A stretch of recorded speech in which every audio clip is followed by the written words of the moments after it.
مجرد نقاش، سلسلة حوارات حول الشأن العام نستضيف من خلالها رؤساء المجالس المنتخبة وبرلمانيين منتخبين ومهتمين بالشأن العام.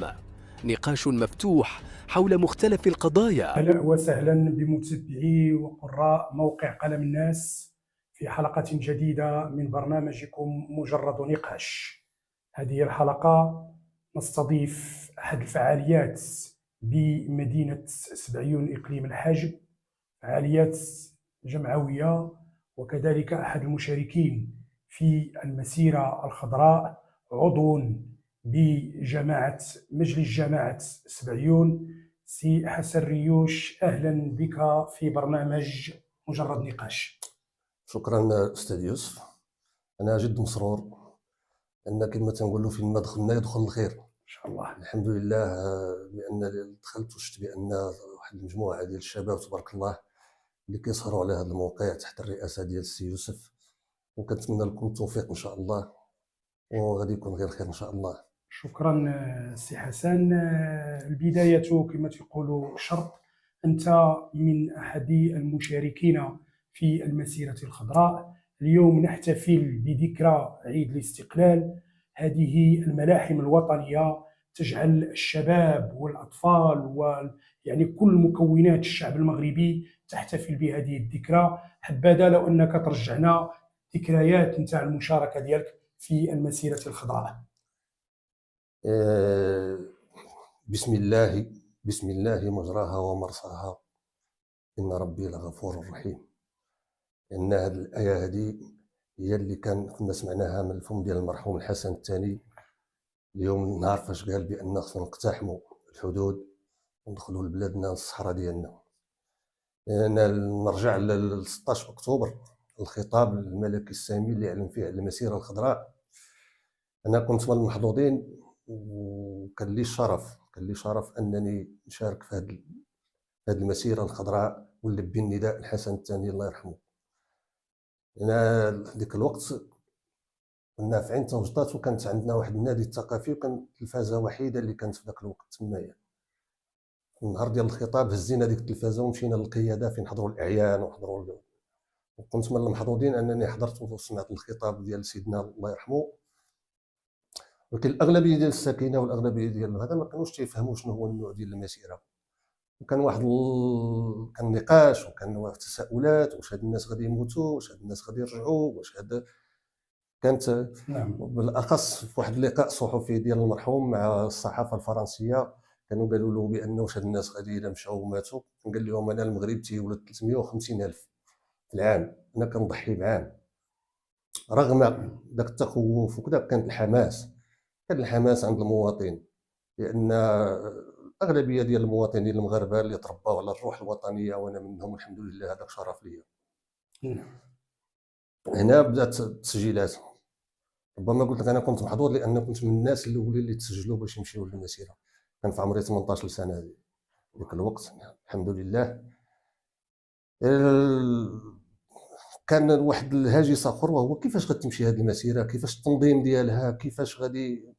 والمغرب كان ضعيف في ذاك الوقت في 75 ولكن العبقريه ديال المرحوم الحسن الثاني داكشي عجيب غريب. تصور 350,000 فاش غادي ياكلوا، شنو غادي يشربوا، كيفاش غيمشيو، كيفاش. الحمد لله داك التنظيم اللي كان بهر العالم. نحن كنا كنشوفوا صحافه دوليه في العالم كامل كانوا تما، الصحافه العالميه كامله كانت كتشهد بهذا النظام باش مشينا، والنظام باش تاثرنا، والنظام باش وصلنا ودرنا مغرب اخر، مغرب نموذجي، مغرب ديال الخيام.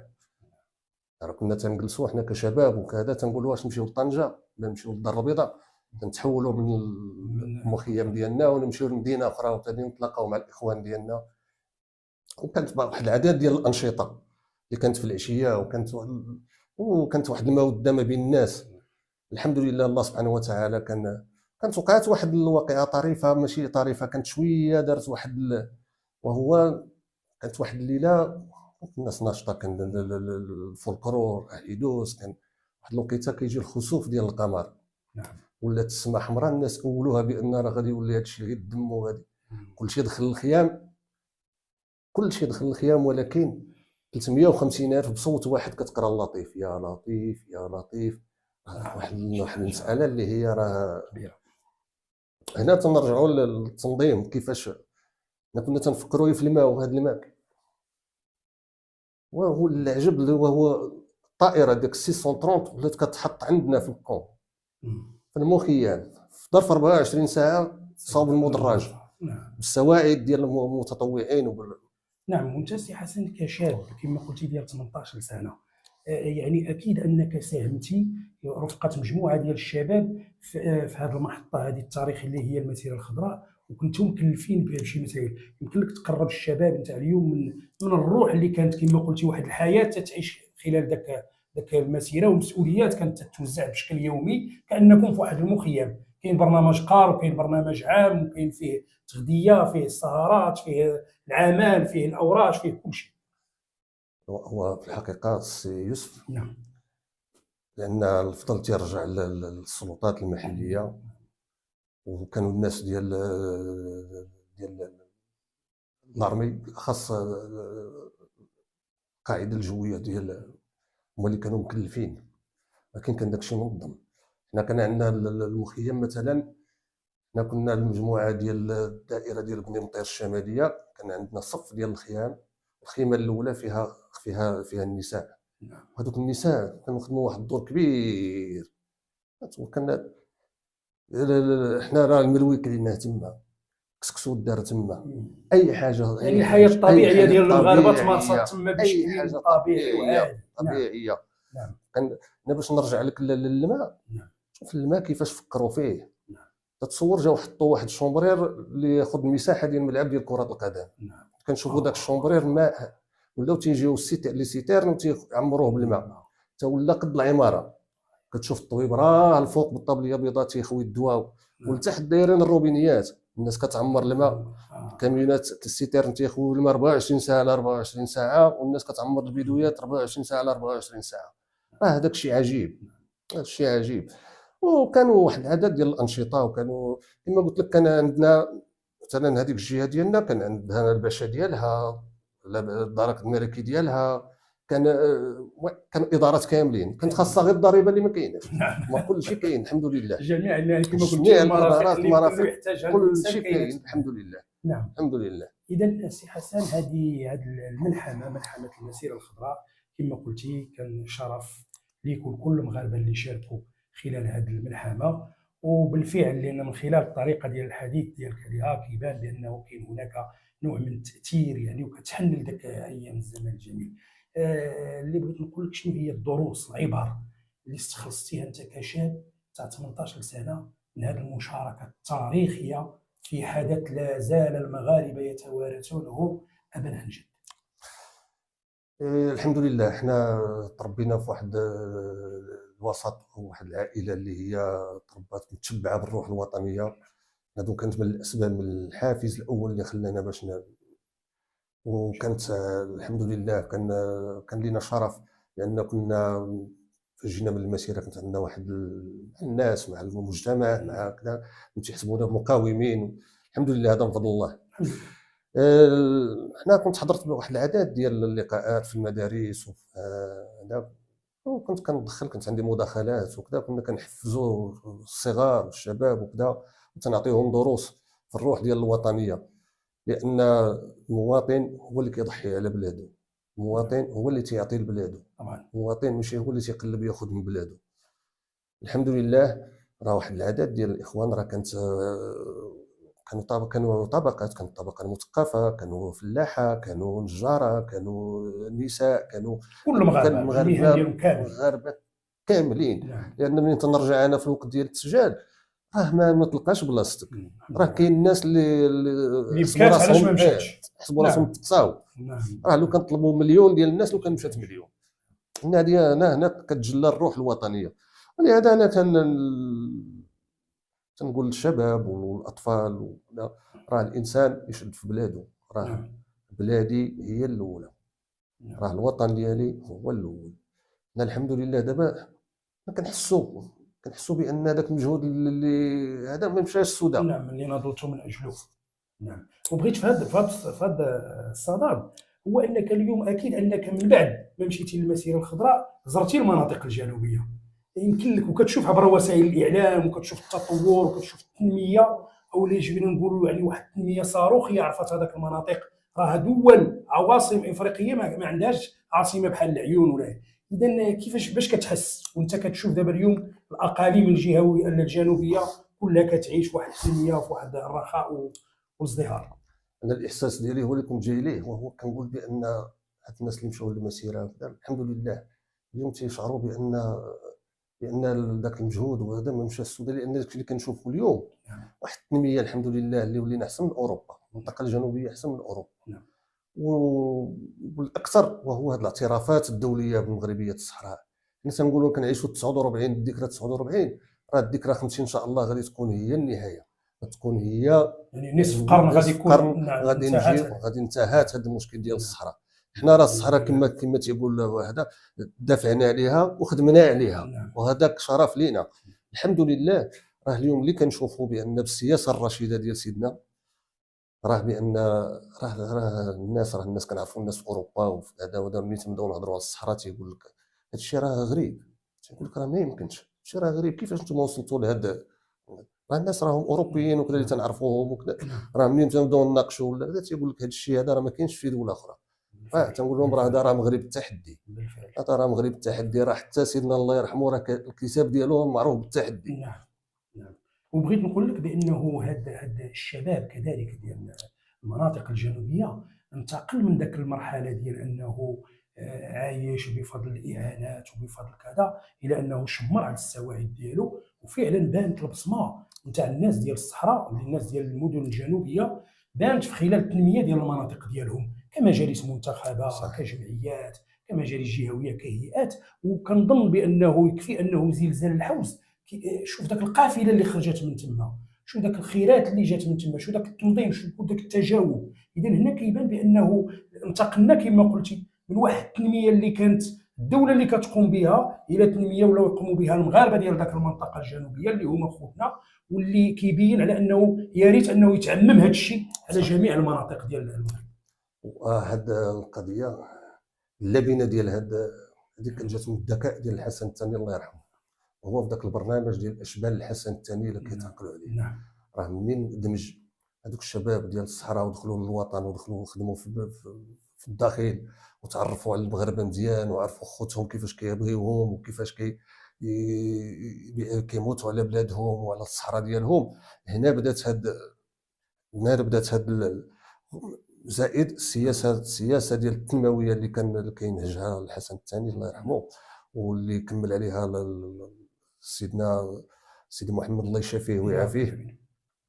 راه كما قلت لك راه خلقت واحد عند الناس عند الاجانب. نعم. خلقت عندهم، وحنا المغاربه حنا راه حاسين بها، ولكن ملي كتسمع من عند الاجنبي تيقول لك راه هذا الشيء عندكم راه ما كاينش في شي دوله، انك كتفتخر كتحس بان راك مغربي. وراه كنشوفوا دابا غير المغاربه تبارك الله فين ما مشيتي المغاربه تبارك الله باينين الحمد لله. هذا من فضل الله، راه التربيه ديال الحسن الثاني راها خلات المغرب يوصل لواحد المستوى تبارك الله اللي ما نتمناو الخير ان شاء الله لقدام ان شاء الله. المغرب معروف بانه بلد تحدي كما قلتي، معروف بانه المغاربه يتجاوبون في كل محطه كيفما كانت، سواء محطات للحزن او محطات للفرح تجد المغاربه يتجاوبون. خير دليل هو ما حدث في اسبانيا مؤخرا والتجاوب للمغاربه وطريقه التعامل ديالهم. انت بصفتك كمنتخب، بصفتك كمستشار يعني جماعي، شنو هي كتشوف انت المفاتيح الاساسيه ديال التنميه، بالاضافه للنقطه اللي قلتيها مهمه اللي كانت هي المواطنه او الوطنيه الصادقه اللي خصها تكون عند المواطنين؟ شنو هي المفاتيح اللي كتشوف باش يمكننا ننميو واحد المدينه معينه ونساهموا في تنميتها؟ يا اخي يوسف اش غادي نقول لك، لان قال لك عليك بالصدق فان الصدق لا يضر بصاحبه. نعم. حنا كاين عندنا واحد النقص شويه في الانسان تيجي تيترشح باش ولكن واحد العادات تيجيو بواحد شي اهداف اخرى اللي هي شي راه عيب، شي راه حشومه. الانسان الا جا راه خصك تجي تخدم بلادك، تخدم الوطن ديالك.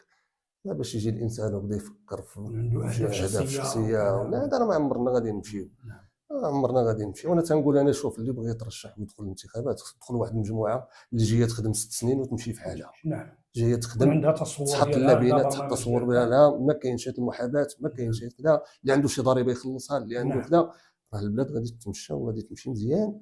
وراه الناس ملي تكمل واحد 3 سنين غادي يغضبوا عليك، 3 سنين الاخرى غادي هما تبغي تمشي في حالك هما يشدوا فيك. راه هذا هو اللي خصو يدار. بالفعل باش ندخلوا حنا كل واحد تيشوف فين غادي. لا ما عمرنا نمشيو، ما عمرنا غادي. اذا كما قلتي حنا اللقاء اللي بغينا نديروه معك السي حسن، واللي هو لقاء يعني مثمر كما قلنا، هو انه هذيك المشاركه ديالك اليوم في المسيره الخضراء اليوم شتيها ولمستي على انها انت وداك 350 الف ذكور واناث شتيها البصمات ديالها والاثار ديالها كاينه على ارض الواقع. هذه الملاحم اليوم حنا كنحتفلوا بعيد الاستقلال اللي عاوتاني دماء ديال الشهداء من اجل الاستقلال المغرب، سواء في الجنوب سواء في الشمال سواء في الوسط سواء كاينه هناك يعني عبر، كاينه مجموعه ديال الامور اللي خصنا نلتقطوها. انت يعني في تنميه يعني المغرب اخر، مغرب ما بعد 2030 اللي غادي يكون ضمن في حدث كاس العالم، واصبح هامش الخطا على المغاربه غتنظن بانه غادي يقل بواحد الدرجه كبيره، لانه كما كيشوفنا الاخر كيشوفنا بان احنا مجتمع راقي، مجتمع تضامني، مجتمع يطمح الى الحداثه بشكل مع او باخر مع الحفاظ على التراث ديالو. شنو اللي كتشوف انت بهذه الملاحم هذه سواء المسيره الخضراء او عيد الاستقلال، شنو هي الدروس اللي خص المغاربه ياخذوها منه؟ هو هذا اليوم هذا 18 11 اللي هو كيتزامن حتى مع عيد الميلاد ديالي. الحمد لله وهنيئا لك سيدي. حنا المغاربه حنا شعب راه كيبغي غير شويه ديال الخاطر، كيبغي غير شويه ديال. الحمد لله كنشوفوا كاين كفاءات وكاين اطر وكاين الناس اللي باغيه تخدم بلادها وكاين. وهاد الملاحم اللي ذكرتيها السي يوسف، هادو هما اللي خصو يكونوا حوافز، هادو هما الحافز ديال الانسان باش يخدم بلادو. ان شاء الله الرحمن الرحيم تنشوفوا المستقبل ديال المغرب غادي يكون مستقبل زاهر ان شاء الله الرحمن الرحيم، بفضل السياسه الرشيده ديال سيدنا الله يشافيه والله ينصرو.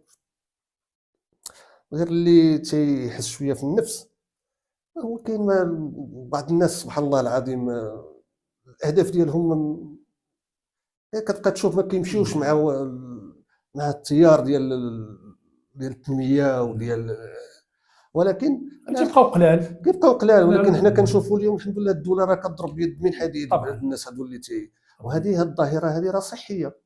راه ملي تنشوفوا بان الناس اللي هما تيمدوا يديهم المال العام ولا كذا ولا تياكلوا العصا راه تيكونوا عبره لوحدين اخرين. راه حنا كنشوفوا بان المستقبل غادي يمشي في هذا الطريق. راه الا كانت الانسان اللي تيمد يدو المال العام ولا ما تيخدمش بلادو بالمعقول ولا كذا تيتقصى وتيمشي في حالته، راه ما غادي يجي غير الانسان اللي باغي يخدم. راه لان حنا العباد منين خديناها تناخذوها من الملاحم اللي قلتي. الناس راه ضحات، راه والدينا وجدودنا راه ما خلاوش داكشي اللي داروا، راه ما كيتصورش ماشي اليوم حنا اليوم لقيناها الحمد لله واجده ونهبوا فيها. راه بالعكس خصنا نزيدوا في بلادنا ان شاء الله الرحمن الرحيم. وبالفعل السي حسن، لانه كما قلتي اليوم ونحن على مقربه من انتهاء العشريه الخاصه بمحاربه الفساد اللي غتكون في 2025 كسنه اخره بالنسبه للاستراتيجيه الوطنيه لمحاربه الفساد. كنظن بانه المغرب بدا تيصعد يعني في مستوى المراقبه وفي مستوى ديال يعني المحاسبه واقرانها بالمسؤوليه وتفعيل بعض المضامين الدستوريه. اذا الحمد لله هذه الامور هذه كلها كتمشي في الاتجاه ديال انه بالفعل هذيك نيه هذوك الناس اللي ناضلوا واستشهدوا في الملاحم التاريخيه للمملكه المغربيه اليوم ان شاء الله الامور بدات تتحقق. اذا بهذه المناسبه وفي اخر هذا الحوار نتمنى انه واحد الرساله، واحد الهامش حر نخليوه للسي حسن ريوش احد المشاركين في المسيره الخضراء واحد الفعاليات بمدينه السبعين. والانسان اللي يعرفوا كاع المتطوعين اللي مشاو للمسيره، حنا لان كنا درنا واحد الجمعيه وكان واحد بعض الاخوان واحد الناس اللي بداو تيطلبوا مطالب اللي هي كذا، كنت تنقول لهم ودي حنا راه مشينا متطوعين. مشينا متطوعين، ما يمكنش اليوم تبقى تطلب واحد الحاجه انت مشيتي متطوع. راه الانسان الا كنتي متطوع تطوعتي في سبيل بلادك، ما تطوعتيش باش تستافد ولا. هذا الشيء هذا راه ما كاينش، الانسان خصو يكون عارف هذه القضيه هذه. انا اليوم انا النداء اللي كنوجهه للشباب، الشباب اللي حامل المشعل اللي غادي يمشي بهذه البلاد، وهو الانسان يلتزم، والانسان يدير البلاد ديال المصلحه ديال بلادو ما بين عينيه هي الاولى. الا بغينا نمشيو لان حتى هما غادي يديروا ولادهم وغادي، راه هذا هو الميساج اللي كنبغي ندوزو للانسان. والبلاد ديالك اولى من كل حاجه.